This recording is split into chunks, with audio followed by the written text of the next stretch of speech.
Assalamualaikum. Sebelumnya ya, reportase kita udah membahas untuk optimalnya siklus tidur bangun kita, tubuh punya semacam yin and yang-nya gitu, yang setimbang untuk saling menarik ke arah berbeda. Di satu sisi ada adenosin yang merupakan sumber kantuk, pembikin pulas, dan kalau udah pulas, bikin kita bisa bablas masuk ke deep sleep. Di sisi lain ada yang jadi pengusir kantuk, yaitu hormon noradrenalin yang bikin kita melek, terjaga, waspada, tapi di saat kita udah pulas, yaitu berperan penting bersamaan dan kemunculan REM sleep, yang juga merupakan bagian esensial dari healing kita secara umum, khususnya dalam kaitannya dengan memori, pikiran, dan otak syaraf kita. Dua ini seperti dua sisi mata uang, ada sisi depan, ada sisi belakang, tapi kemarin dulu itu kita udah bilang, di dunia ini banyak hal berpasang-pasangan, tapi untuk sempurnanya segala yang berpasang-pasangan seperti itu, seringkali ada penjuru ketiganya yang agak tersembunyi. Contoh keping mata uang tadi tuh, sisinya nggak benar-benar dua kan ya, selain depan dan belakang, ada sisi sampingnya yang tipis. Nah, pengaturan tidur ini juga sama. Untuk melengkapi yin and yang penentu tidur, ada lagi jalur atau proses ketiganya yang juga peran melengkapi kedua sisi. Pelan-pelan nih ya. Kita bahas lagi.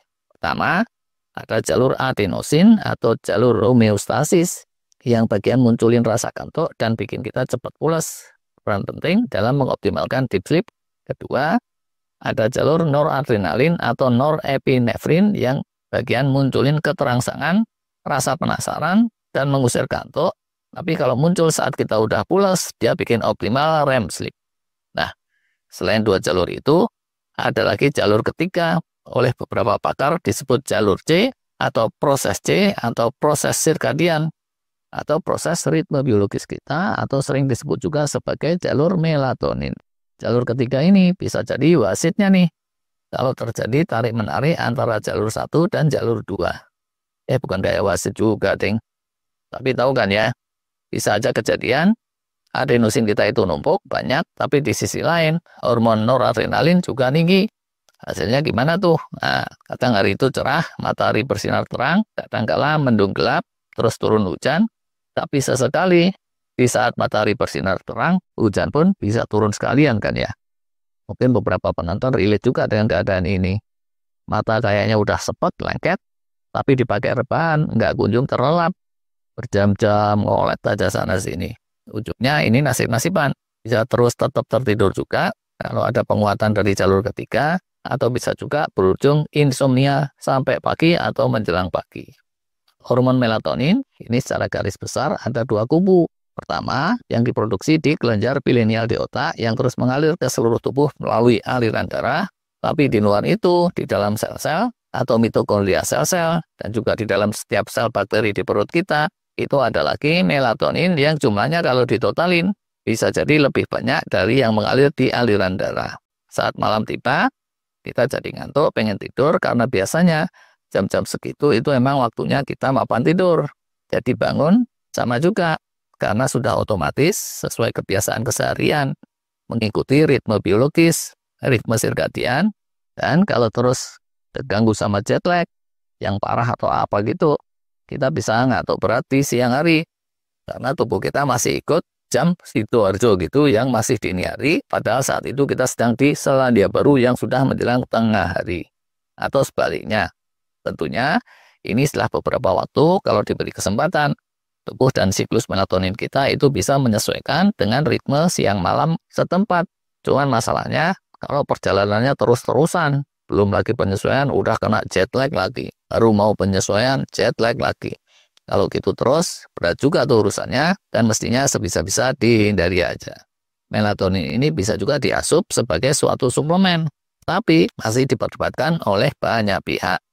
Yang pro dengan suplemen melatonin, banyak peneliti kelas dunia. Tapi yang kontra dengan suplemen melatonin, itu juga kelas dunia pula. Masing-masing punya argumen. Yang ideal tentu, melatonin itu yang alami saja, yang dimunculkan sendiri oleh tubuh kita.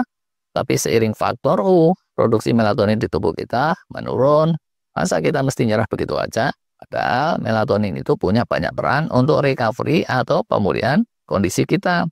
Merupakan antioksidan kuat juga peredam oxidative stress, peredam radikal bebas, peredam chronic inflammation, dan lain sebagainya. Gitu argumen di satu sisi. Nah, di sisi lain, pakar-pakar yang kontra, argumennya itu beda lagi. Makin ke sini ya tadi itu, ditemu kenali bahwa melatonin nggak cuma mesti ada di aliran darah, yaitu mesti banyak juga di dalam mitokondria sel-sel kita. Dua lautan ini terpisah gitu, nggak pernah terhubung walaupun saling mempengaruhi. Saat siang hari, melatonin yang di aliran darah itu menyurut, saat malam dia menaik, memuncak mungkin di sekitaran dini hari jam 2 gitu atau sekitar itu. Habis itu sedikit demi sedikit menurun lagi sampai menuju level minimal itu di sekitaran setengah 8 pagi gitu ya. Yang bagian ini lautan pertama. Yang kedua, itu melatonin di dalam mitokondria kita. Ada yang bilang mitokondria ini seperti makhluk hidup di dalam makhluk hidup. Dia itu seperti semacam bakteri gitu. Dan selainnya bakteri juga, dia punya sistem melatonin sendiri untuk keperluan internalnya. Penelitiannya terkait ini belum katam, tapi ada kemungkinan kencangnya melatonin di tiap-tiap mitokondria itu terjadi kalau tubuh kita banyak terpapar inframerah dari matahari atau sumber lainnya, dan biasanya itu terjadi pagi, siang, sore hari. Saat malam, dia akan kendor. Walau begitu, kalau siangnya melatonin di mitokondria ini optimum, dia akan memancing untuk malamnya produksi dari otak kita pun akan terpicu lebih kencang, begitu sebaliknya. Nah, TikTok ini jangan-jangan bisa keganggu kalau kita terus diasup oleh melatonin jadi-jadian yang berwujud suplemen tadi, atau minimal keganggu kalau dipakainya dalam jangka panjang. Karena di aliran darah kita kelimpahan melatonin dari suplemen, terus melatonin di tiap-tiap mitokondria jadi nggak pernah mencapai kadar optimal. Padahal yang di aliran darah itu nggak pernah bisa masuk menggantikannya. Ujung-ujungnya jangan-jangan itu mengiring pada mitochondrial dysfunction. Walau. Ini nelitinya rada susah nih ya. Dan kedua kubu masih sifatnya beradu teori tanpa hasil riset yang terang gamblang. Jadi silahkan aja lah buat yang mempertimbangkan suplemen melatonin untuk mikir sendiri. Kalau saya sih terus terang mending cara alami saja. Tapi ini sekedar pendapat pribadi dari seorang amatiran. Cuma balik lagi ke penjurunya tidur. Dengan adanya penjuru ketiga jalur melatonin ini, maka orang yang rada kelainan gitu, sehingga produk hormon noradrenalinnya kenapa-napa, itu masih aja bisa tetap melek juga. Dan bukannya dia terus jadi ketiduran aja gitu seterusnya. Demikian juga yang bed rest jangka panjang, itu kan produksi adenosinnya minimal. Itu tetap juga bisa tidur kalau emang waktunya tidur. Walaupun tentu saja itu tidaklah setelan yang ideal. Idealnya tentu ketika penjuru ini sinkron. Saat waktunya tidur datang, adenosin mestinya udah mencapai titik puncaknya. Sehingga kita terus ngantuk berat. Dan di saat itu mestinya kita juga udah super relax. Sehingga kadar noradrenalin pun minimal. Pas-pasan sekalian karena malam itu sudah full gelap. Hormon melatonin dalam darah meningkat pesat. Sementara yang di mitokondria udah kendor nurun dulu. Jos deh.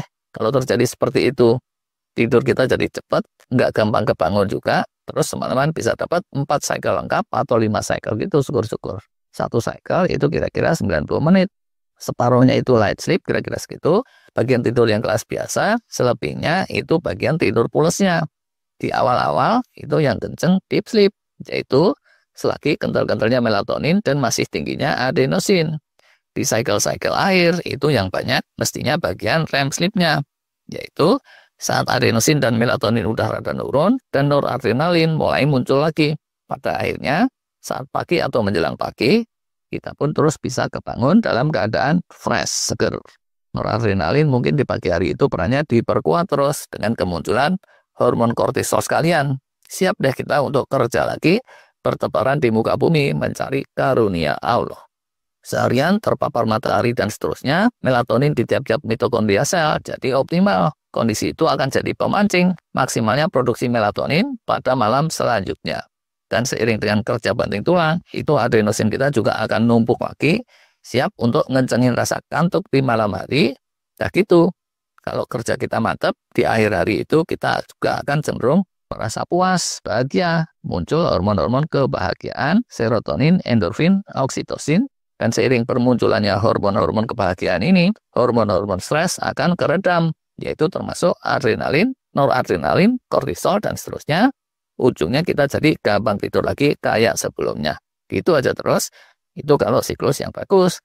Tapi dari waktu ke waktu, siklus ini tentunya bisa kepelintir. Teorinya begitu. Tuntaslah bahasan kita, mekanisme kantuk dan tidur kita. Ada 3 pengaturnya. Pertama, noradrenalin. Kedua, adenosin. Ketiga, melatonin. Oke lah, sampai ketemu pada video selanjutnya. Terima kasih.